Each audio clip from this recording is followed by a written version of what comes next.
Annihilation of cast, जात पात के विनाश, एक किताब के रूप में हम लोगों के पास आई थी। और उस किताब में अंबेडकर साहब लिखते हैं कि जातीय बहिष्कार किस तरीके से एक मजबूत हथियार है जातिवादियों के हाथ में, जो कि इसका इस्तेमाल जाति प्रथा को कायम रखने के लिए करते हैं। डॉक्टर अंबेडकर साहब लिखते हैं कि जब कोई व्यक्ति अपने समुदायों के मापदंडों, समुदाय के नेतृत्व, अधिकारों और समुदाय के हितों के खिलाफ उससे अलग अपने विचारों और विश्वासों द्वारा अपनी स्वतंत्रता और हितों का जोरदार दावा करता है, तभी सुधारों की शुरुआत होती है। लेकिन ये सुधार जारी रहेंगे या नहीं, यह इस बात पर निर्भर करता है कि समुदाय में इस प्रकार के व्यक्तिगत प्रयासों के लिए समूह में कितनी गुंजाइश है। यदि ऐसे लोगों के लिए समूह का रुख न्यायपूर्ण, संतुलित, सहनशील है, तो इसके सुधारवादी प्रयास जारी रहेंगे।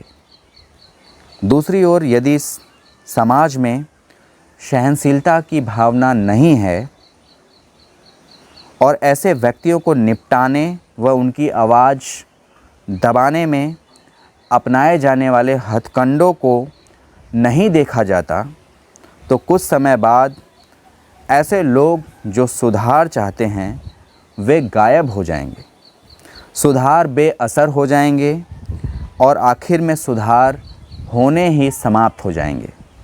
अब किसी भी जाति को उसके नियमों को तोड़ने वाले व्यक्ति को बिरादरी से बाहर निकालने का अधिकार है।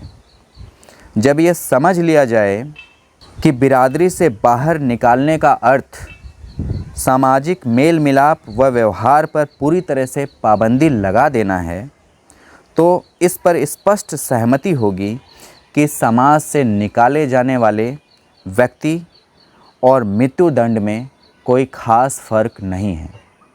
यह कोई ताज्जुब की बात नहीं है कि हिंदू समाज में जातिगत रुकावटों को पार करके स्वतंत्रता प्राप्ति के लिए दबाव डालने का लोगों में साहस नहीं है।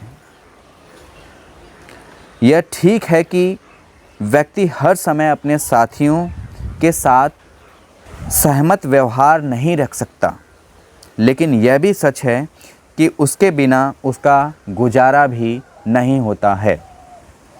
वह अपनी शर्तों पर साथियों को साथ रखना पसंद तो करता है, लेकिन यदि वह अपनी शर्तें मनवाने में सफल नहीं होता है, तो वह किन्हीं भी सामूहिक शर्तों पर सामूहिक साथ पाने के लिए तैयार हो जाता है और इस तरह वह पूरे तौर पर आत्मसमर्पण कर देता है। कारण यह है कि वह समाज के बिना नहीं रह सकता। किसी भी व्यक्ति की दयनीय व बेबस दशा का लाभ उठाने के लिए एक जाति समूह हमेशा तैयार रहता है और अपने लिए उस व्यक्ति को मजबूर करता है। एक जाति आसानी से किसी सुधारक के जीवन को नर्क बनाने के लिए अपने आप को एक साजिश में संगठित कर सकती है। यदि कोई साजिश करना अपराध है, तो मेरी समझ में यह नहीं आता है कि किसी जाति समूह के नियमों के खिलाफ किसी विचारक व्यक्ति द्वारा साहसिक कदम उठाने वाले व्यक्ति के सामाजिक बहिष्कार को जघन्य अपराध और कानूनी तौर पर दंडनीय अपराध क्यों नहीं घोषित किया जाता है। लेकिन आजकल तो कानून भी हर जाति को अपनी जाति के लोगों के लिए सज़ा का प्रावधान करने और जाति के नियमों को न मानने वालों को बिरादरी से बाहर करने की सज़ा देने के लिए स्वतंत्रता देता है।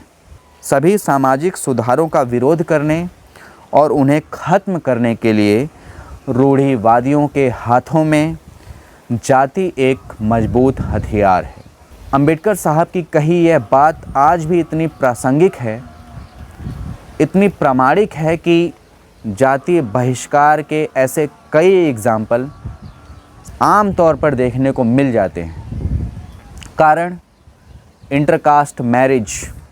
गांव में अगर आप देखें तो सामूहिक सम्मेलनों में या साथ खाने पीने के लिए भी मनाही होती है, और यदि कोई व्यक्ति ऐसा न मानकर सामूहिक सामाजिक सद्भाव की बात करता है, समानता की बात करता है, जातिवादी रूढ़िवादी नियमों के विरुद्ध जाता है, तो उसका जातीय बहिष्कार किया जाता है।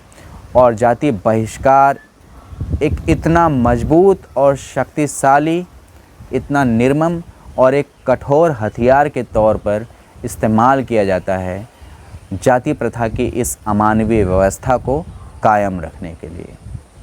धन्यवाद।